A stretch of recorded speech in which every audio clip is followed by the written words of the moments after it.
ergonómica.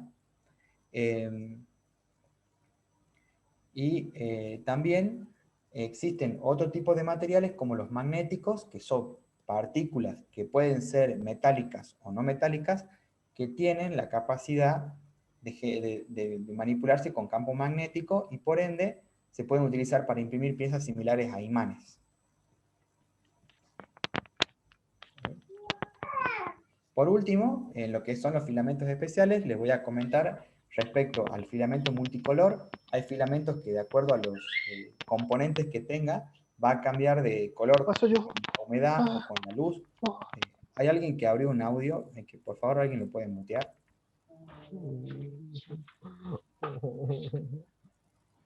Ahí está, muchas gracias. Ahora, existen también materiales que durante la extrusión cambian de color de acuerdo a los componentes, más que nada con aditivos químicos o colorantes, y también que son de utilización muy frecuente, más que nada para hacer piezas para campismo, que son los fosforescentes. Estos materiales son plásticos que contienen partículas de fósforo, lo que hace que reaccionen produciendo luz en ambientes oscuros. Requieren boquillas de acero inoxidable porque esas partículas de fósforo suelen ser muy abrasivas con el extrusor. Eso sería todo. Ahora los dejo con Francisco para que continúe la explicación de otros temas. Espero no haber sido demasiado extenso y cualquier consulta pueden hacerla por el chat o trataremos de responder al final. Perfecto, Misa. Gracias. Bien, bueno, vamos a continuar con otro tema, que sería tipos de diseño tridimensional. Tienen unos apartados. Bueno, primero que nada, repasar, comentarles de vuelta. Ayer Misael comentó sobre lo que serían métodos o sistemas de fabricación. Decíamos que había tres tipos: fabricación subtractiva, por conformación o aditiva, que básicamente se refiere a que cómo es la forma original del cuerpo y modificándolo cómo llegamos a la forma final. Ya sea, si tenemos el subtractivo, generalmente es, por ejemplo, lo que se usa en entorno o en el pesado, ¿sí? Donde se tiene una pieza y se van haciendo operaciones para extraer material.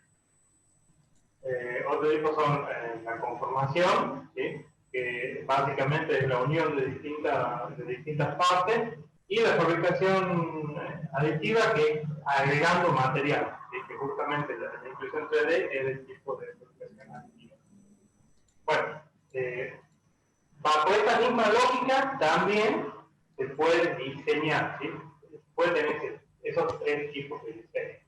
Pero además, como estamos hablando de un entorno computacional, estos no son lo mismo. O sea, como hay un entorno que es lógico, las capacidades, las posibilidades de producir un modelo de pieza son mayores, ¿sí? Entonces, vamos a hablar un poco de esto, ¿sí? El primero al que voy a hacer referencia es uno que, bueno, no he visto que hoy en día se use tanto, pero se usa, que es el box modeling. Básicamente se parte de una geometría muy tosca, muy rectangular, y se va agregando con complejidad para ir logrando el objeto que se requiere. Una de las herramientas que se puede utilizar para esto es el Blender, ¿sí? Yo creo que no es la única, pero sí es de la que pude encontrar que aún se puede trabajar de esta manera. Por supuesto que depende de sí del punto de vista del que se encuentra diseñando y de quizás de la forma a la que se desea llegar.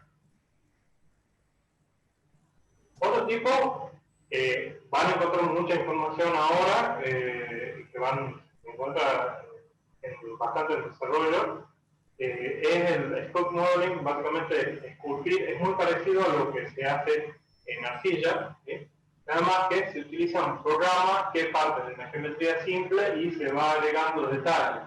Es bastante interesante. Muchos artistas utilizan lo que es el programa ZBrush y lo que es el Mesh Mixer.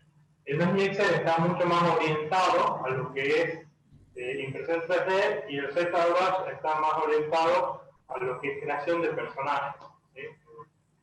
Ya sea para películas, animaciones, orientado a ese tipo de uso. Inclusive el Autodesk MES Mixer lo que permite, lo que se ve ahí en la imagen, es una serie de soportes que uno puede agregar a la imagen en el modelo tridimensional, es decir, antes de pasar al laminador. Bien. Otro tipo es superficie y escala NURB. No, ahí le pongo el significado. Yo tampoco me acuerdo nunca qué es lo que es NURB, hace algún tiempo lo he leído.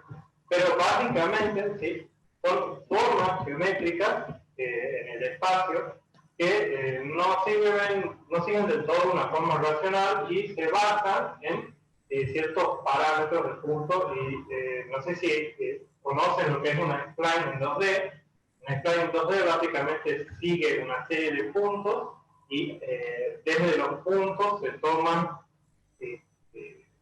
tasas que direccionan cuál es la salida y cuál es la potencia que sale. Bueno, es el mismo concepto, pero en 3 dimensiones originan este tipo de superficie. Y con este tipo de superficie se pueden generar modelos tridimensionales.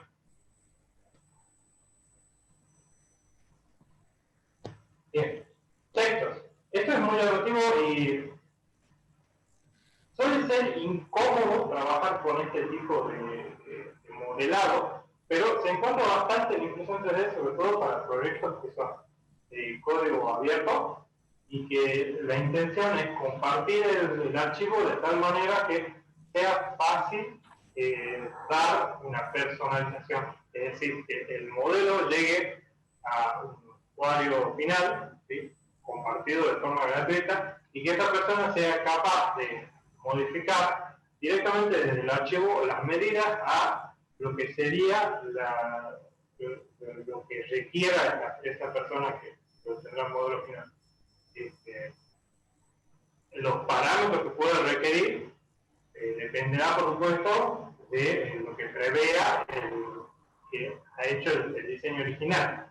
Pero se puede, por supuesto, siempre editar. Uno de los programas que más se utiliza dentro de lo que es el entorno de impresión 3D orientado a este tipo de diseño es el OpenSCAD. ¿Sí? Básicamente es un poco llamativo cuando uno recién empieza porque básicamente tiene su propio lenguaje, ha tenido muy pocas modificaciones a lo largo del tiempo, pero teniendo bastante idea de métodos sustractivo, aditivo y haciendo ciertas combinaciones, se puede llegar a formas bastante complejas, como la imagen que se tiene en grande, en teléfono. Fíjense que en realidad todas esas son curvas en el espacio que se van dando en forma de texto. Lo que tengo ahí en la imagen izquierda es cómo se ha conformado un dado, dando sustracción y básicamente una sustracción entre un cubo y una esfera.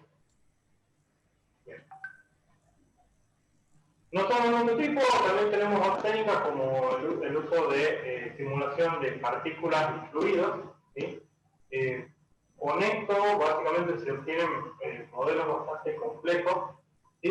Pero bueno, por ahí uno está acostumbrado a esto en movimiento, como para algún tipo de animación, pero básicamente si se hace una instantánea, se podría tener cualquier momento dentro de lo que es el movimiento de este modelo tridimensional.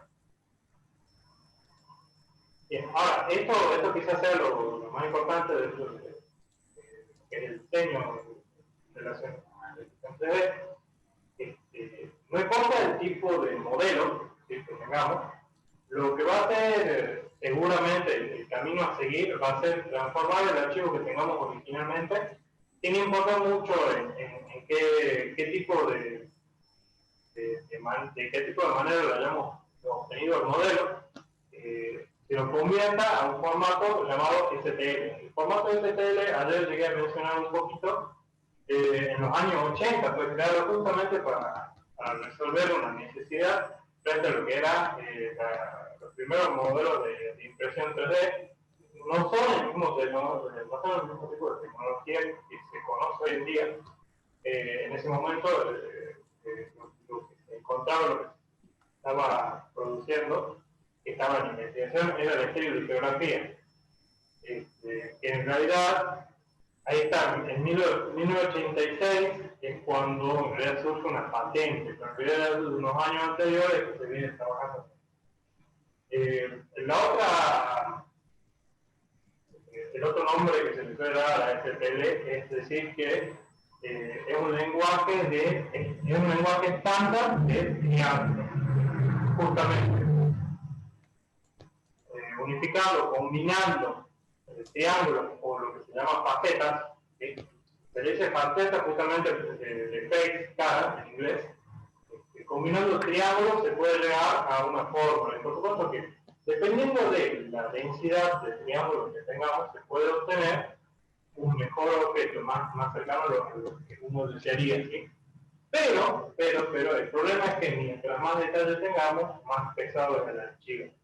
En la impresión 3D lo que suele ocurrir con esto es que el archivo que se genera al final de instrucciones, si el archivo STL tenía muchos detalles, entonces el archivo G-code que se genera como instrucciones para la máquina suele ser muy pesado y suele ocurrir en ocasiones que la lectura de ese archivo es más lenta que la velocidad de producción de las piezas. Entonces, genera algunos tipos de errores en los que la máquina hace algún tipo de parada. Por supuesto, en eso también participa lo que es la velocidad de lectura donde se encuentre almacenado o por la que se transfiera lo que son las instrucciones del archivo. Bueno, ¿cómo se hace para llevar a este tipo de formato? Como este archivo es bastante antiguo, desde los años 80, hoy en día prácticamente, al menos a día de hoy, yo no encontré ningún programa que haga diseños que no sea capaz de llevar al formato STL. En todo caso, si no se puede llevar al formato STL, hay otros formatos, como por ejemplo el que mencionábamos ayer, el OBJ, que son formatos que también lo aceptan muchos laminadores para poder crear las instrucciones de impresión. Generalmente, ¿cómo se hace el procedimiento? Se tiene un archivo en el cual tenemos el diseño de la pieza que deseamos imprimir, y ese archivo, en lugar de guardarlo normalmente en el formato del programa, lo que hacemos es darle la opción de guardar como, o en este caso, lo que yo tengo en pantalla es una captura de Fusion de Autodesk. Este programa permite seleccionar, digamos, una parte de un objeto y de ahí directamente guardar como un STL. En otros programas tenemos que ir a guardar como si estuviéramos guardando el archivo normalmente, y de una lista de desplegables seleccionamos el tipo de archivo STL. En el caso, por ejemplo, de SolidWorks, se da así.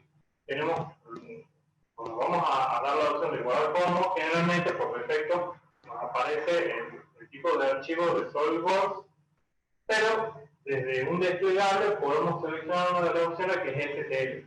Lo importante aquí es que el SolidWorks, al menos, lo digo por experiencia propia, permite seleccionar digamos, la calidad que se obtiene al final con el archivo STL, de tal manera que podemos obtener nivel de detalle según lo que necesitemos. De esta manera también controlar lo que sería la complejidad del archivo. Bien. Algunas consideraciones al diseñar. La verdad que consideraciones hay muchas. Para hablar hay mucho del tema, tanto desde el punto de vista de las construcciones, de lo que sería si queremos hacer embonar dos piezas, si queremos obtener el mejor esfuerzo, la mejor resistencia a cierto esfuerzo. Pero entre todo esto, lo más importante, ¿sí? que voy a mencionar ahora, es que realmente la pieza pueda salir. Para que realmente la pieza pueda salir, para que podamos obtener la pieza, se tiene que, todo el material que vayamos depositando tiene que tener un lugar donde poder depositarse. ¿Qué pasa si tuviéramos una pieza, si quisiéramos imprimir una letra T, que tiene básicamente una parte vertical y de ahí tiene dos voladizos? Bueno, el problema es que luego de hacer el diseño, llevarlo al laminador, que el laminador se encargará de dividirlo en múltiples capas, ¿sí? El problema que vamos a tener es que tenemos una parte en voladizo. ¿Sí? Esta parte en voladizo, cuando la vayamos a imprimir, no va a tener dónde apoyarse. Entonces, vamos a tener todo lo que es la parte central, el vertical, que va ascendiendo, pero llega a un punto donde queremos hacer la parte en voladizo y ese material no tiene dónde apoyarse. Para solucionar esto, ¿sí?, se agrega lo que sería una parte de soporte, ¿sí?, de tal manera que cuando vamos a imprimir, fíjense que ahí está el extrusor moviéndose, cuando vamos a imprimir, estas partes en voladizo tienen donde ir apoyándose. Ahora bien, fíjense que estos soportes, ¿sí?, tienen una densidad mucho menor en comparación del resto de la pieza, de tal manera que luego es fácil, dentro de todo, retirarlos. Es decir, si yo hiciera todo esto en forma sólida, esto sería una sola pieza cuadrada. De tal manera que yo lo que hago es crear otra pieza, básicamente se está creando otra pieza con la forma necesaria, ¿sí?, para soportar el material, pero que después yo pueda retirarlo. Bueno. A ver, aparte de los temas que se habían escogido, se habían planteado, había la posibilidad de poder plantear algún tema, y entre los temas que se habían planteado seleccioné estos dos, ¿sí?, lo que son modelos para fundición y ingeniería inversa con impresión 3D. Bueno, modelos para fundición, sí se puede lograr, ¿sí?, pero tiene sus cosas. No es algo en lo que yo haya trabajado, pero me tomé el tiempo de investigar sobre esto. Sí trabajé cuando estaba en la secundaria con lo que es fundición, así que más o menos estoy orientado con todo lo que es necesario para poder lograr un modelo. Así que más o menos me orienté. Fíjense que lo que tenemos ahí en pantalla es una pieza que, esta pieza ha sido formada, la parte azul, con impresión 3D, y la parte roja, ¿sí?, son lo que se llaman canales, básicamente son para que el metal que se encuentra en un estado líquido ingrese por ahí. Básicamente el metal ingresa por esta zona de aquí arriba, ¿sí?, y a medida que va ingresando, va llenando la pieza hacia arriba. Y a medida que va teniendo cada vez más material, por los canales va ingresando el resto de los materiales. El resto del material en estado líquido. ¿Okay? ¿Cuál es el tema? Este tipo de cera no puede ser cualquier cera, sino que tiene que ser una que al vaporizarse no deje ningún tipo de residuos. Es muy importante. Ahora bien, esto, por lo que se ve, digamos, a través de la imagen, tiene un tamaño considerable, ¿sí? O sea, digamos que unos 20 centímetros, y quizá 15 de diámetro.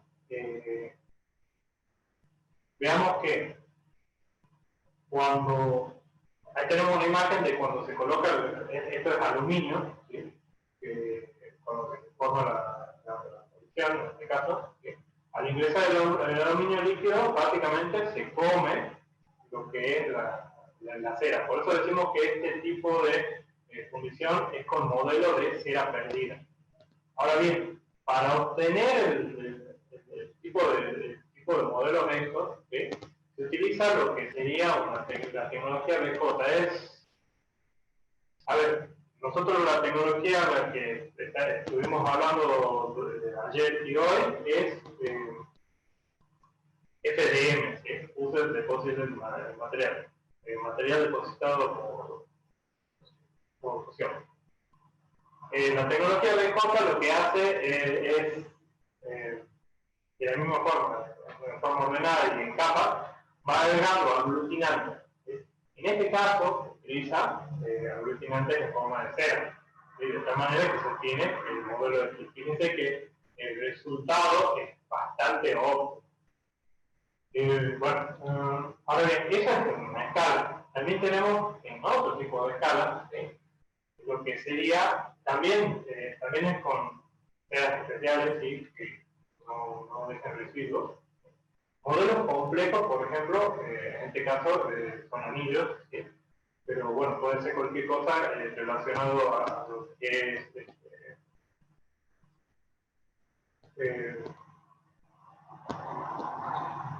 joyería, lo que es joyería. Y bueno, acá tengo una imagen de lo que sería un resultado. A ver, tengamos en cuenta que el modelo original, que trabajó con impresión 3D, se lleva a este otro tipo de modelo, se llega a esta pieza, pero no es la pieza final todavía. Esta está sin trabajar, después lleva todo un trabajo pulido, y por supuesto que lo que se ve ahí es una matriz donde después se agregan algunas piedras. ¿Qué es lo que hay que tener en cuenta? Este tipo de objetos se obtienen con una tecnología que se llama SLA. Es la de estereolitografía básicamente. Nada más que hoy en día se la conoce o se la trabaja como con LCD o DLP. Básicamente el material original es un monómero en estado líquido que al contacto con luz ultravioleta se solidifica, formando polímeros. Y bueno, así, de la misma manera, yendo capa a capa, se obtiene un modelo final. Ahora, el otro tema que había mencionado era la ingeniería inversa con impresión 3D. Básicamente esto se orienta a lo que es el escaneo de piezas y que después se pueden copiar en otro material o que llevan algún tipo de modificación, ¿sí? Entonces, fíjense, bueno, lo que tenemos ahí en pantalla es sencillamente un jarrón y lo que es un escáner tridimensional, lo que tiene es una base que se encarga de automáticamente ir girando el modelo de forma controlada. Y un sensor que, bueno, en este caso no se ve atrás, que va ascendiendo a medida que el modelo va girando. Bien. Eso es lo que les acabo de mostrar, un modelo comercial, tiene una buena resolución. Si queremos experimentar un poco con este tema y que tuve la oportunidad de experimentar, podemos obtener un Kinect. ¿Sí? El Kinect es el sensor que se utilizaba para la consola Xbox, que permitía a través de movimientos de gesticulación con el cuerpo completo controlar lo que era la interfaz de la consola o los personajes en el juego. Mediante este sensor se puede obtener dentro de cierta medida lo que sería un escaneo de algún objeto. ¿Cuál es el problema? Y esto lo digo en más de experiencia que he tenido. Esta cámara, porque es básicamente una cámara con un conjunto de dos sensores extra, no están diseñados para esto. Entonces, la precisión que se puede obtener, o quizás la que se espera, no es la ideal, pero para grandes objetos es útil. Entonces, por ejemplo, uno de los típicos escaneos que se hace, que los invito a poder buscar, es escanear a una persona y luego mediante un poco de trabajo se lo lleva a un modelo útil de impresión 3D y se hace una copia de la persona, se hace una pequeña maqueta, no del mismo tamaño. Lo otro que podemos encontrar que hacer y podemos llegar a fabricar, ¿sí? Es un escáner con sensores de ultrasonido. ¿Sí? Este es un proyecto de Arduino bastante conocido dentro de todo, bastante interesante. Esta pieza, dentro de todo, relativamente buena, dentro del tamaño de lo que son 10, 20, 30 centímetros. Así que permite muy bien lo que es el copiado para impresión 3D. Ahora, para lo que es ya algo más profesional, viene el escáner. El escáner que tiene en pantalla es que obtuvo premio durante el año pasado, durante el 2019, pero no es el mismo modelo, hay muchos tipos industriales y también se tiene en cuenta la escala en la que se quiere trabajar. El gran contra, digamos, que tiene, que lo aleja al usuario común, digamos, que está más orientado para el uso de la empresa, es el procesamiento que se requiere para poder procesar todos los datos que se obtienen de este tipo de carga. Es bastante complejo en ese sentido. Bueno, ¿qué es lo que quiero mencionar también respecto a esto? Generalmente las piezas que se obtienen no son perfectas. Sí se acercan bastante, por supuesto que dependiendo de la tecnología que se use y de la escala en la que se esté trabajando, será qué tanto se acerque a lo que es realmente el objeto. Pero uno de los usos que apreció ampliamente en los últimos años es en la odontología. Básicamente se crea un modelo a escala de lo que es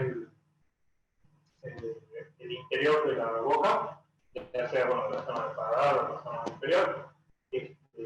Y con eso, tratándolo en algunos programas, en este caso lo que yo tengo en pantalla es el Mesh Mixer, que ya lo mencioné anteriormente, tratándolo sencillamente ahí, se obtiene una pieza tridimensional, se tiene que trabajar con un parche y por supuesto que depende de qué es lo que necesite el paciente, se hacen distintos ajustes, pero se obtiene un modelo con bastante detalle. Para poder hacer esto, se necesita también el mismo tipo de tecnología que había mencionado anteriormente, que es el SLA, LCD o DLP, y que trabajan con lo que se explicaba el monómero que se transforma en polímero. Básicamente es una resina. Bueno, muchas gracias por su atención. Ahora vamos a responder unas preguntas. Vamos a iniciar probando el chat. Mir, si me permitís, me gustaría a mí explicarle algo respecto, como quería que vos lo expliques primeramente las aplicaciones de los materiales, quería comentarle también un poco de los materiales compósitos, una pequeña reseña para que tengan una mejor idea a profundidad de estos materiales, así que lo paso. Mientras tanto, vos andás buscando qué pregunta vamos a responder. Bueno, dale. Ahí lo paso.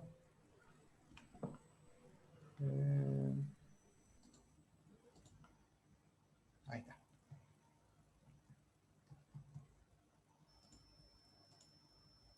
Bueno, lo estuve acortando un poquito para que sea más breve. Con respecto a los materiales compósitos, tenemos que, como bien decíamos anteriormente, son materiales que heterogéneos. ¿A qué nos referimos con eso? Que a simple vista uno no puede percibir una diferencia en el material. A simple vista parece una sola cosa, algo que es continuo, pero que están compuestos por una matriz plástica, que tiene que ser alguno de estos agregados, como bien comentábamos antes, podría ser cualquiera de los materiales que mencionábamos anteriormente. Por lo general se usa mucho el PLA, el PT y el ABS, que poseen un pequeño grado de otros materiales. A ver. Ahora, con respecto a esto, la estructura del material de los filamentos compósitos puede ser de dos tipos, porque la estructura de los compósitos en sí existen de varios tipos, pero lo que se da mucho en los filamentos 3D son de dos en general.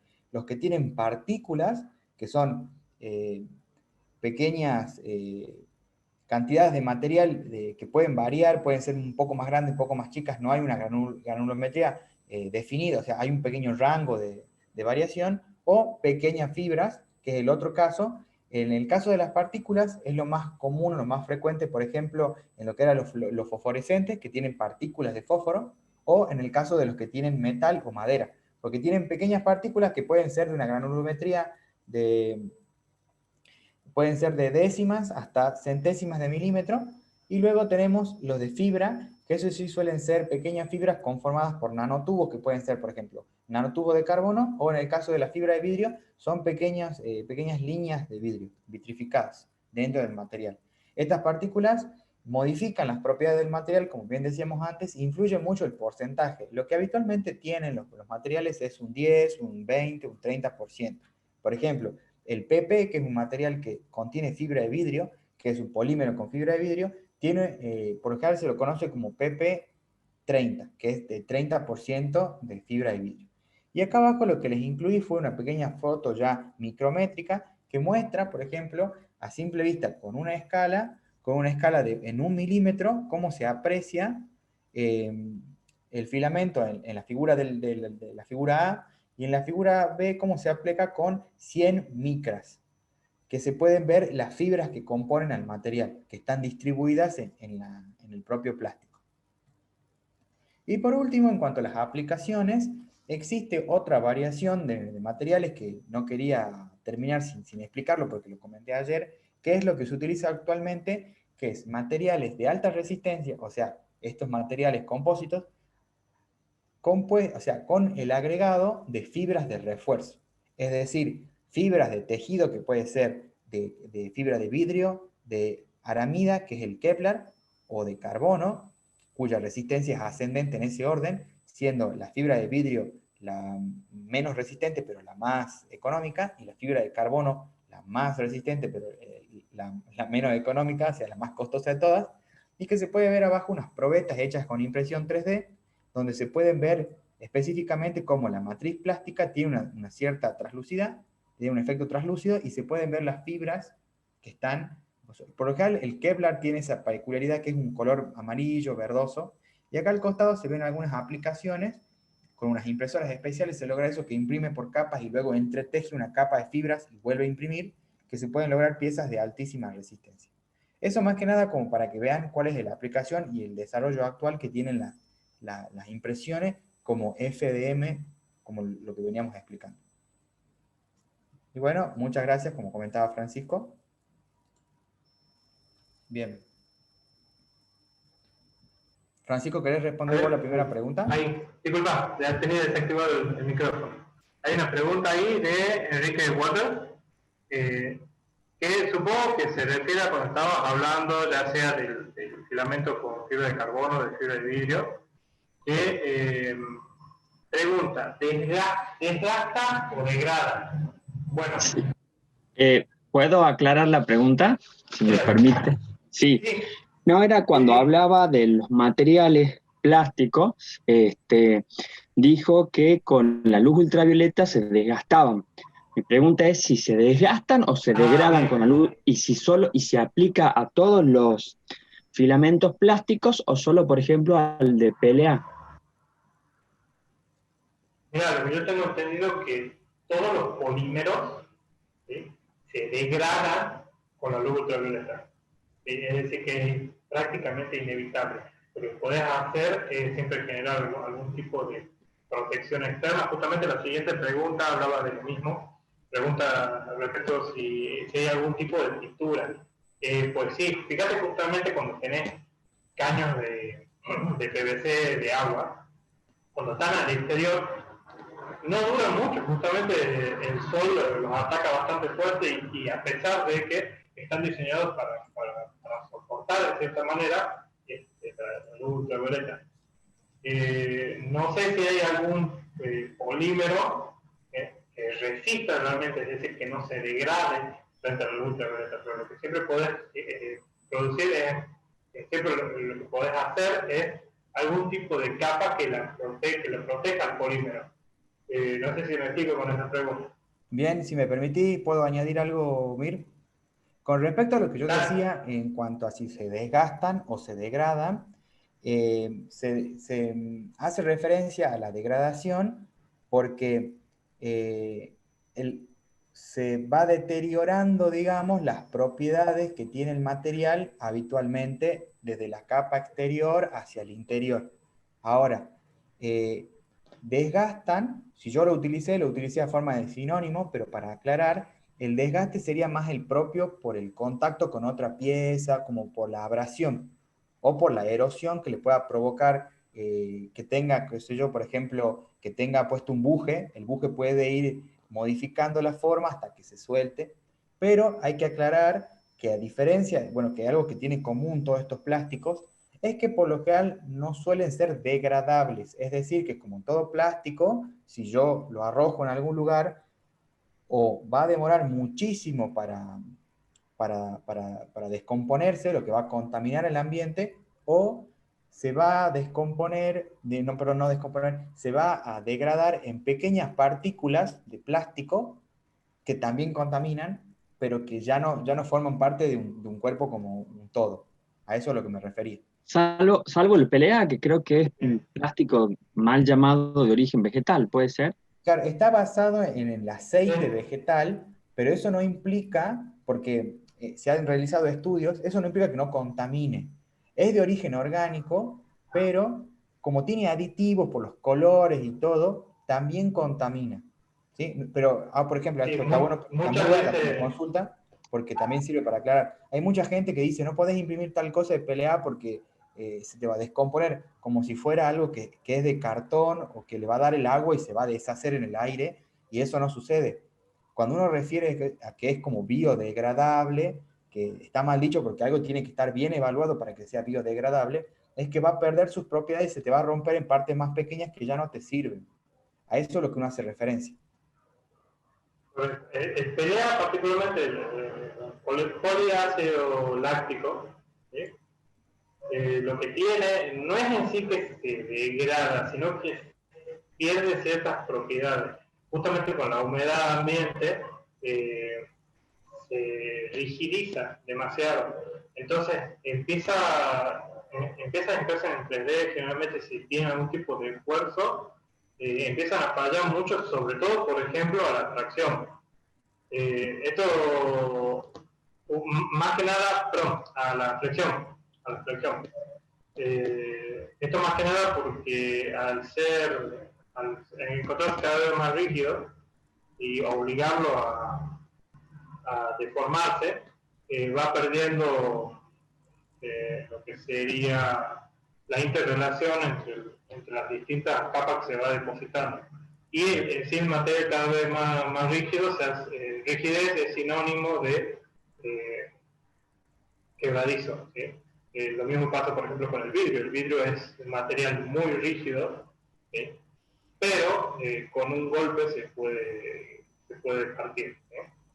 Yo quería agregar, yo lo que había entendido originalmente con desgaste de grada era otra cosa, y quiero aprovechar para explicarlo un poquito de breve.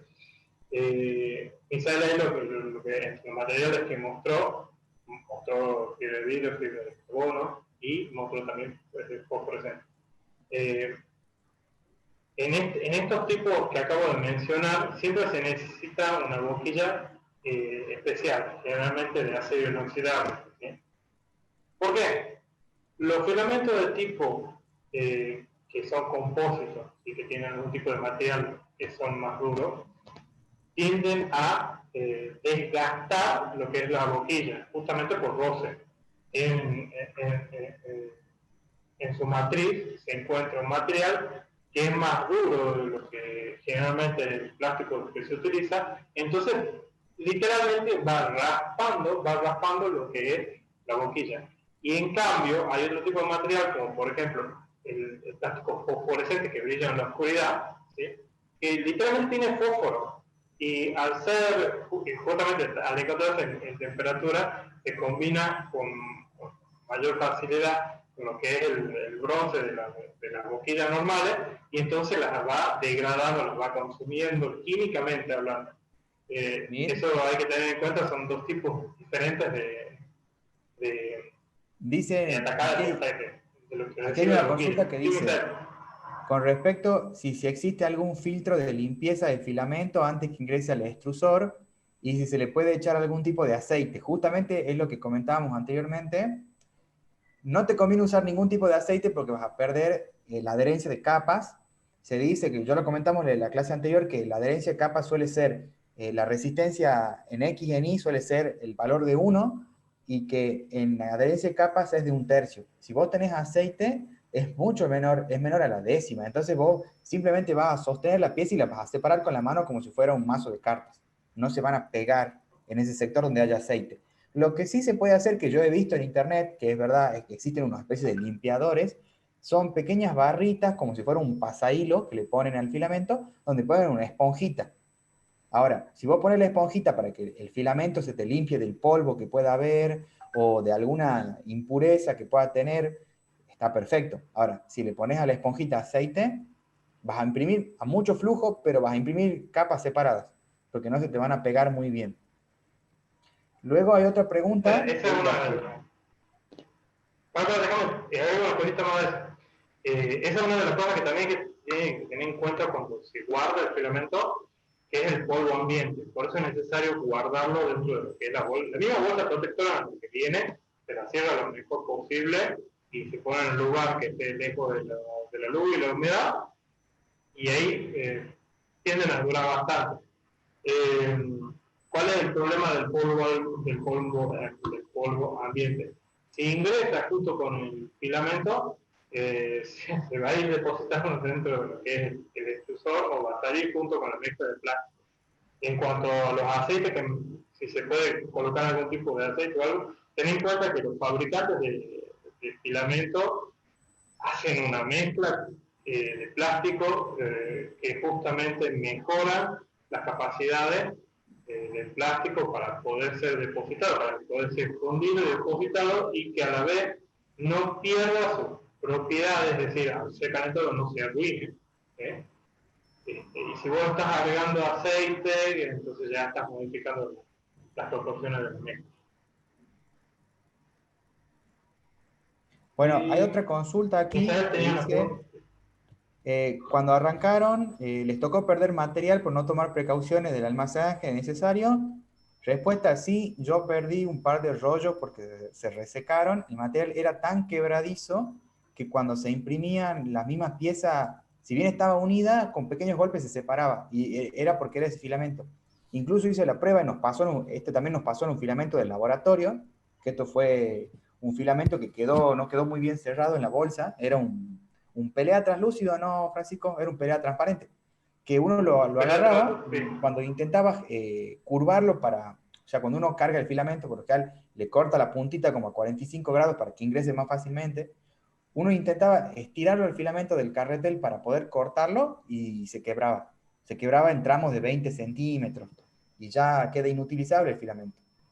Corres el riesgo de que en alguna retracción o algo el filamento se quiebre por dentro y vaya por lugares donde no tendría que ir, se te atasque toda la máquina. Muy complicado. Tienes que desarmar el extrusor, se complica. Exactamente, convertís una impresión en un trabajo de mantenimiento de 2 o 3 horas, sin problema. Y después, el filamento especial de tipo magnético es difícil de conseguir. Yo no lo usé nunca, te soy sincero, no lo pude usar nunca, no sé si Francisco habrá tenido la oportunidad. Yo he utilizado plásticos con alguna partícula de metal, pero en pedacitos pequeños que conseguí, que me prestaron, porque por lo general se compran muchos materiales de ese tipo, son materiales o norteamericanos o chinos, y tenés que pedirlos por mensajería exterior, que a veces es muy difícil. Te digo que antes era más fácil conseguir, por ejemplo, el filamento de madera, que por decirte el precio era como mucho 2 veces el precio del material común de plástico de PLA.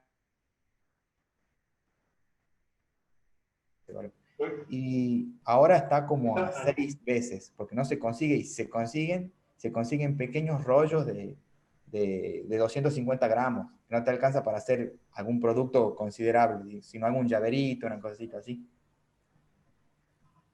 ¿Qué voy a agregar a la respuesta anterior? Si bien los filamentos se arruinan, ¿sí? Tenés posibilidad de recuperarlos en cierto grado. Viene una maquinita que básicamente vuelve a ingresar al rollo completo, y la misma máquina se encarga de ir moviéndolo y dándole calor. Así la temperatura vuelve a configurar según lo que vos consideres. Y ahí tenés, el tema es que ahí vos tenés que dejarlo varias horas. Entonces, por ejemplo, si vos tenés 3 rollos para recuperar y pensás que va a estar 2 días recuperando rollos, digamos, y de cualquier manera no quedan con la calidad que eran con la que le sacaste de la bolsa, digamos, que se encontraban originalmente. Sí. Francisco, acá hay otra consulta que dice de Nahuel. al fabricar una jaula para conseguir un entorno cerrado, o sea, un cerramiento para una impresora, debe ser hermético o debe permitir el flujo de aire. Y luego, ¿se recomienda algún filtro? Uf, es bastante extensa la pregunta, o bastante extensa la respuesta que puede tener. Bien, eh, depende, del filamento, el tipo de filamento que vayas a necesitar imprimir. Si tratamos de ABS, por ejemplo, es óptimo que se agregue algún tipo de ventilación que a la vez tenga un filtro, ¿sí?, que se encargue de sacar las partículas al imprimir a veces se van degradando a lo que es el aire circundante. Pero tampoco hay que abusar mucho porque la idea es mantener calefaccionado el aire de la vuelta. ¿Qué es lo que también te puedo comentar del tema? Para que te des una idea.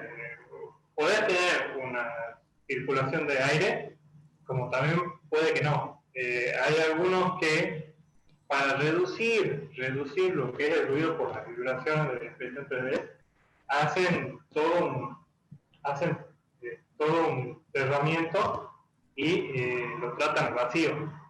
De tal manera que al no tener aire a la vuelta no hay transmisión de ruido al exterior.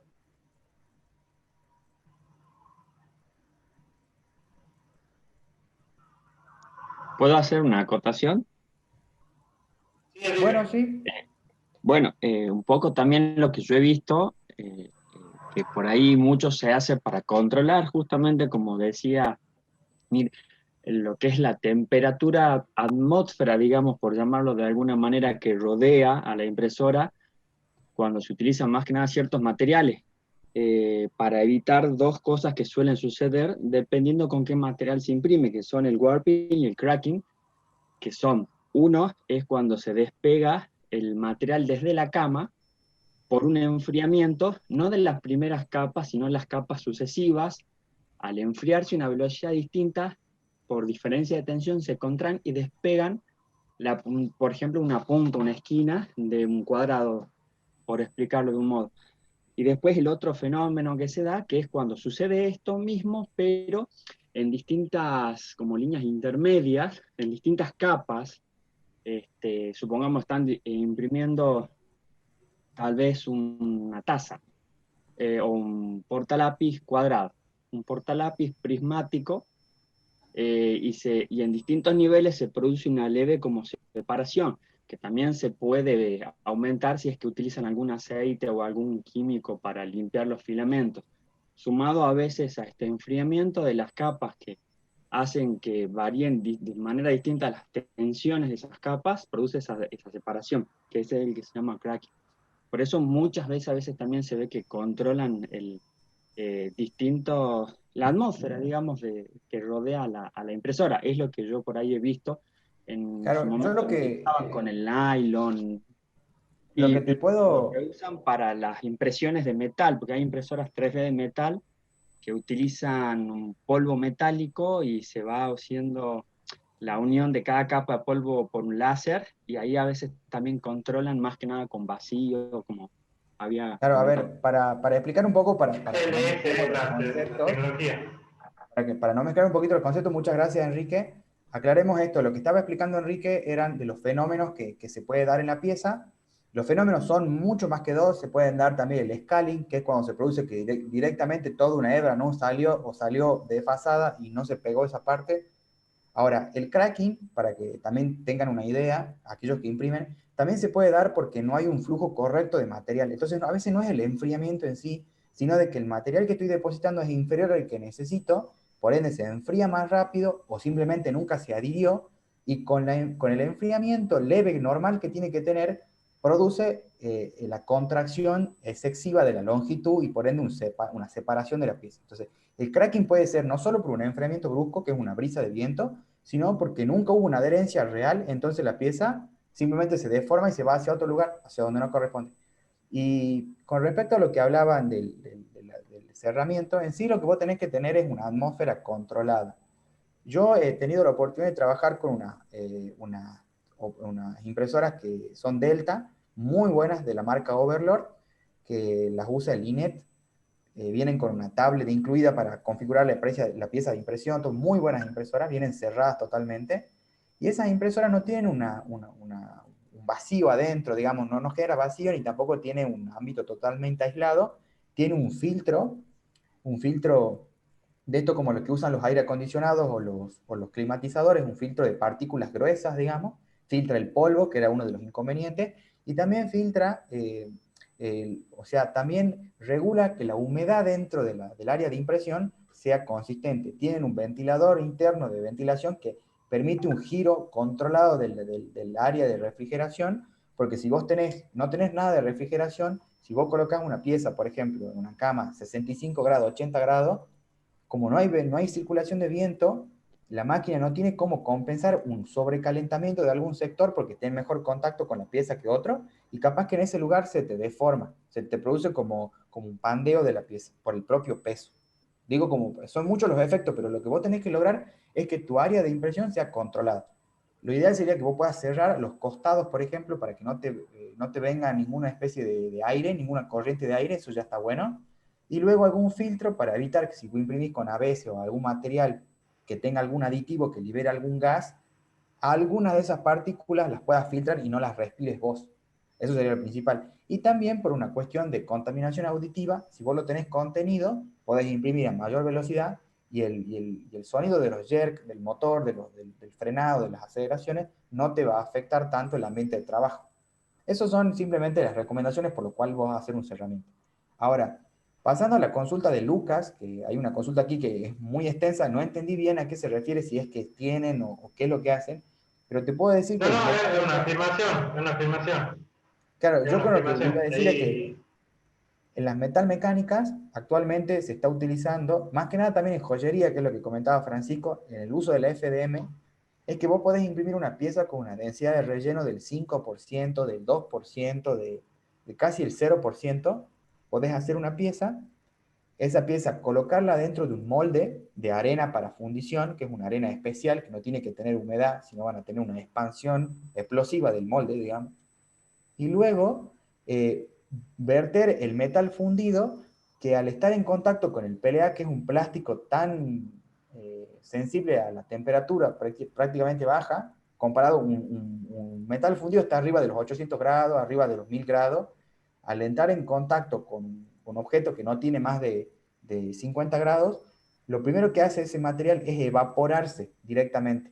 El material plástico y el metal toma la forma que tenía antes el molde plástico. ¿Qué es lo que se hacía antiguamente con la goma espuma? Que es lo que yo me imagino que el espuma de polietileno hacía eso, justamente el espuma se evaporaba y el metal tomaba la forma de la espuma, luego se remueve el molde, porque esa arena es soluble, queda la pieza formada en metal. bueno, justamente haciendo comentarios respecto también al comentario de Lucas Tela, bueno, no tenía idea de que la tecnología de disposición, me sorprende y me da gusto a la vez. Bueno, muchas gracias por la participación, por el comentario. Voy a pasar la palabra al ingeniero Jorge Guabó, director del Laboratorio de Robótica Educativa, que se va a encargar de dar un cierre al seminario. Bueno, muchas gracias Francisco, Misael. Realmente la temática da para mucho, así que podríamos estar hasta mucho más tarde con esta interacción que me ha parecido sumamente interesante, muy productiva, muy motivadora para aquellos que tal vez recién se están iniciando en la temática. Y bueno, más que agradecerles a todos por haber participado, y como puse ahí en el chat, las puertas del laboratorio están abiertas para cuando ustedes lo necesiten, cuando ya retornemos a la presencialidad, inclusive pueden hacer uso de los servicios que brindamos, en este caso de impresión 3D o de cualquier otra línea en la que estamos trabajando.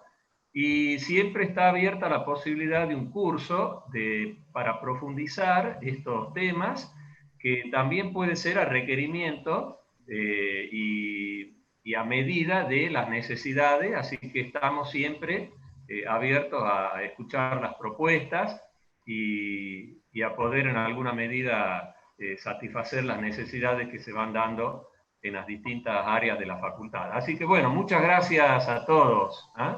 Muy amables, y seguimos en contacto a través de los grupos, interactuando dentro de la facultad.